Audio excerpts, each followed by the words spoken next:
Alright folks, it's your car guy again. Today we've got the Jeep Liberty and it has a radiator leak. So what we're going to do is we're going to put a new radiator in it. It's really not that bad of a job. And I don't know if you can see right down here. You can see the coolant on the radiator and maybe some down in there. I'm going to try to get this done. The light is going away, so I'll try to work quickly to make sure that we can get this video shot for you. So some things we'll do to get the radiator out. We're going to go ahead and get the crossbar there out of our way, which will include having to get this bracket here out of the way. So part of that will be getting the grill off, which you'll see there's just these little clips that you'll unsnap, and then we'll unlock the grill, and the whole grill assembly just comes right off like that.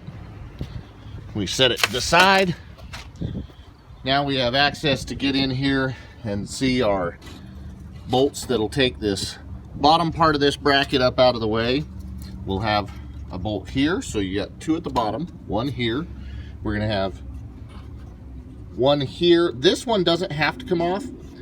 You'll notice it holds the headlight, so we'll take this one and this one.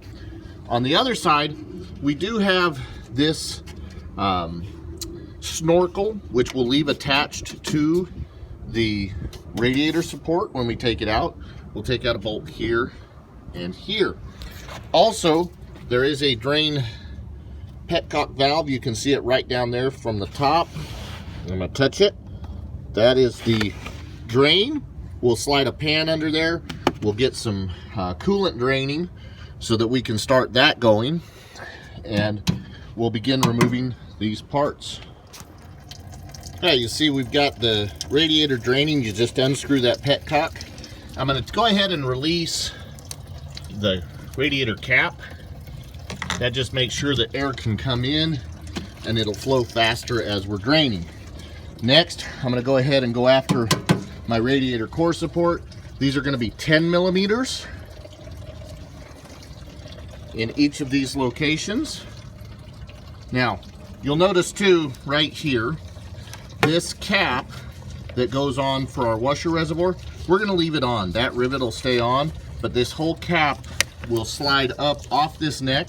It has a little, this horseshoe here that allows some flex, so you can kind of squeeze that in and pull that right up over the top, leave it attached to your radiator support, so you're not doing too much work.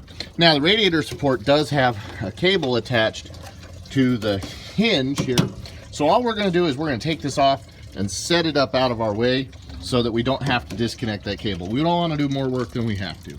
Okay, now that we have our core support loose, we can lift it up. Here in the center, you can just pull this out a little bit and lift this from up behind it. Remember, we're going to have to come off over here and just slide that up over the neck here. There is a lip. You'll take a little wiggling, but it'll come right up out of your way. So you'll see I've set the radiator core support and I've left the cable attached, so I'm not having to do any extra work here to get that out. Now, we are going to have to take out the bolts that mount the radiator, and we will have to disconnect all our hoses. I usually will start with my top hoses, just because I'm not fully drained yet, but I'm wanting to make sure I can get this done fairly quickly. I'll also disconnect my radiator fan so we can lift it off. We're going to disconnect the electrical connection here, and I'll try to get some better light for you. This red tab needs to be pushed out to the outside, which you can just do with your finger. If it's a little too tight, use a screwdriver. That unlocks the clip and then allows it to open once you press the tab, which will be right here on the bottom. And I'm really trying to get you some better light here. Now with the electrical disconnected, I can take out, there's going to be a bolt here on this side of the fan shroud and another one right here. I can take those out, and that will allow me to lift the fan shroud straight up, because on the lower part it goes into some tabs there, so it'll lift straight up and out. It's helpful to take this radiator hose off first. This one, the clamp's been changed from the original squeeze type, so we'll take this one off at this end, or we can just take this one off at this end, not even take that whole hose out of our way, just get some room. We'll take the squeeze clamp here off and get this hose out of our way as well. Once the 2 bolts are out on the fan shroud, you can simply lift it straight up. Take the whole fan assembly out of your way. Okay, now we can see down to our bottom hose clamp that's going to have to come off. And then we have 2 bolts that are in mounting the radiator, right in here and right in here. And in order to get those, we'll come in through the front. We can take this shroud and pull it away, and you should be able to see in there the bolt on that side. This side is a little bit more difficult just because of the air conditioning lines coming in, and so what you may need to do is pull these tabs out right here, which are just a push lock. So if you get behind them, you can pull straight out, and then you can get access to undo those bolts. Now that we've removed these 2 bolts, the one here and the one here, and again both of those are 10mm, there's a few other things that we need to detach because they are attached to the radiator. So right here, this is our AC condenser. We need to take out this 10mm here, and then there's one down here. This is on our transmission cooler. We're going to take that 10mm out on each side. Okay, once we get those out, we can take the cooler, lift it out, pull it forward. Then this condenser, you'll see at the bottom there's some tabs that are going to lift straight up out, so we'll just lift that up and it'll be detached from the radiator. Then, because I'm still draining, I haven't disconnected this lower hose just so I don't make a mess. All I'll have left to do is disconnect that hose and lift the radiator out. All right, once we've removed those bolts, we can simply lift up out our transmission cooler, and then we're going to also lift up our condenser and just bring it forward as well so that it's disconnected from the radiator. Now the radiator should be able to lift up out once we just disconnect this hose. So that's a spring clamp. We're going to go underneath, move that spring clamp back, and take this hose off and lift our radiator right straight up out. And that's it, the radiator's out. Now while you're lifting, you will have to work these over a little bit, but because it's loose, you have room, and you'll need to push these rubber flaps up off the brackets on the radiator. Now we're going to go ahead and get our new radiator out, swap anything over we need to, and get it ready to install. Now on the radiator, the only thing we're really swapping over, and it came with new bushings, is the bushings that mount right here. And what they do is they'll slide in from the outside and just lock into place down in there. You just kind of roll them as they're going in. Now if you look at the bushing, it has a washer on one side, the other side does not. Let's get to it right here. The reason for that washer is going to distribute the load, and you see that washer is actually built in all the way through this bushing.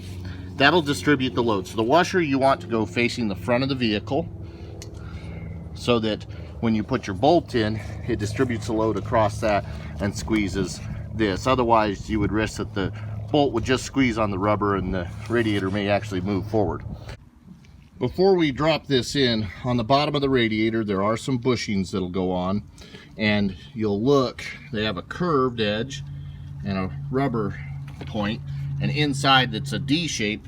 There's a D shape on this plug here. You'll just slide those up on with the rubber part that's sticking out facing down. Again, on both sides we'll do this, and you'll see the curve here will match the curve down in this bracket. And let me get where I can show you a little better. The bracket, there's a hole here. That's what that rubber is actually going to go into, one on each side.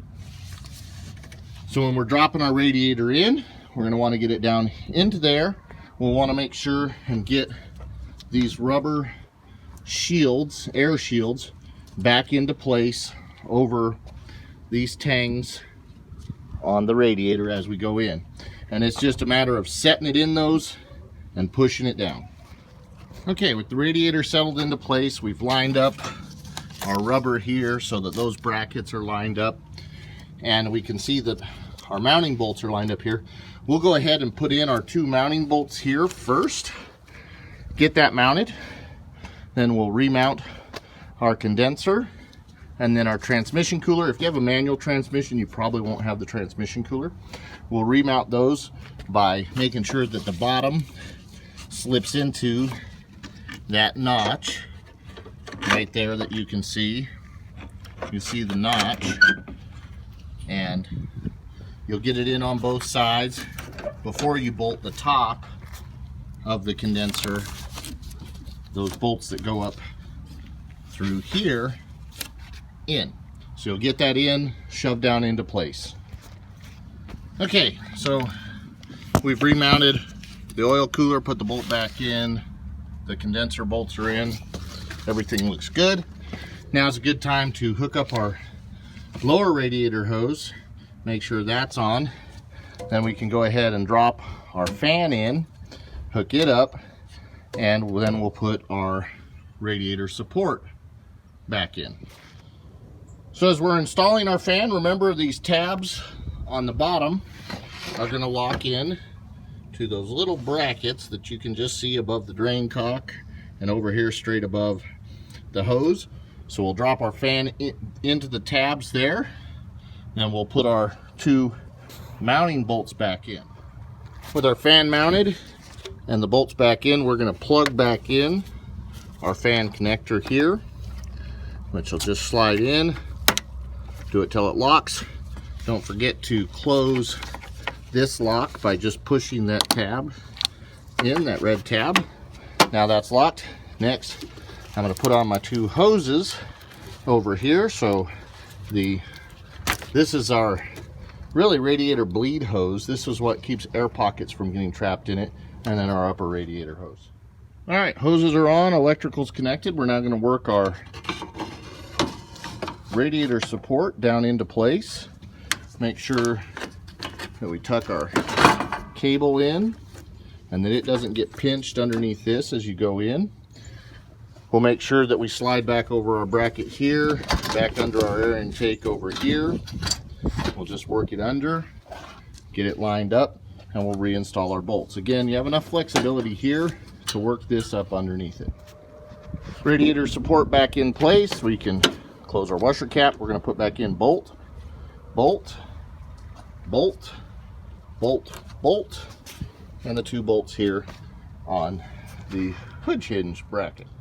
All right, all our bolts are back in. It's time to reinstall our grill, and you'll see we've got these L-shaped brackets along the bottom, and you'll see that there are corresponding holes down there that they will tuck into, and then simply just fold it up, push it in over the locks,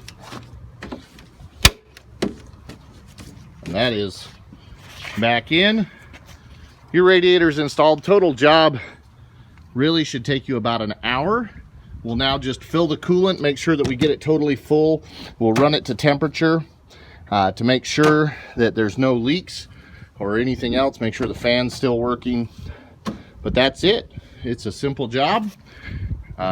Pretty quick and easy. The radiator is about, you can get them starting around $50 up to about $160, $200. If you buy it online, $50 to $60, you'll buy a radiator. Not exactly sure how good the quality will be. Definitely something that'll probably last you at least a couple years. As you go the higher end, you'll probably be able to last longer. Of course, if you buy online, it may be harder to return than one you might buy at the auto parts store. But again, for 50, 60 bucks versus maybe 150 at the auto parts store, it's really not a bad deal. This is your car guy. If you found this video helpful, please like and share and subscribe to the channel and help us grow.